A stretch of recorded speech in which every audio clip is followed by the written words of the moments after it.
अखिल भारत पद्मब्राह्मण पुरोहित संगम आयोजित श्री क्षेत्र पंढरपूर येथे पितृपक्ष निमित्त सामूहिक पितृपिंडदान तर्पण गुरुवार दिनांक 11 सप्टेंबर रोजी सकाळी हरे कृष्णा धाम श्रीता प्रभुपाद घाट चंद्रभागा नदी पूर्वतट पंढरपूर येथे संस्थापक गुरुवर्य वैकुंठवासी डॉक्टर ब्रह्मश्री वेंकटेशम शास्त्री रामय्या गड्डम पंतुलू यांच्या आशीर्वादाने व गुरुवर्य ब्रह्मश्री पुंडलिकानंद ताटीपामुलू पंतुलू यांच्या मार्गदर्शनाने त्यांच्या समवेत पितृपिंडदान तर्पण पद्मब्राह्मण पुरोहित संगम सोलापूरच्या वतीनं हा कार्यक्रम करण्यात आला।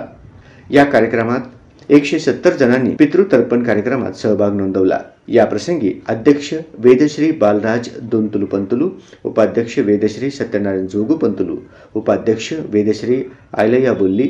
उपाध्यक्ष वेदश्री अशोक बिटला, सेक्रेटरी वेदश्री सतीश नल्ला पंतुलू, सहसेक्रेटरी वेदश्री गोविंद नागुल पंतुलू, खजिनदार वेदश्री अरविंद बिटला पंतुलू,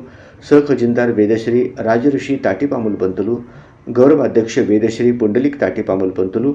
गौरवाध्यक्ष वेदश्री अंबादास शावंतुल पंतुलू, वेदश्री राजेंद्र प्रसाद गड्डम पंतुलू, सल्लागार वेदश्री अंबादास बिटला पंतुलू, सल्लागार वेदश्री कनकय्या यलदंडी पंतुलू, सल्लागार वेदश्री विश्वेश्वर गड्डम पंतुलू, सल्लागार सुकुमार सिद्धम, कार्यकारी सदस्य वेदश्री राजेश मागनूर पंतुलू, वेदश्री मल्लेशम सामल पंतुलू, कार्यकारी सदस्य वेदश्री जयेश सायपूर पंतुलू, सभासद वेदश्री गणेश कोंडा पंतुलू तसेच संस्थेतील अनेक पंतुलू मोठ्या संख्येने उपस्थित होते।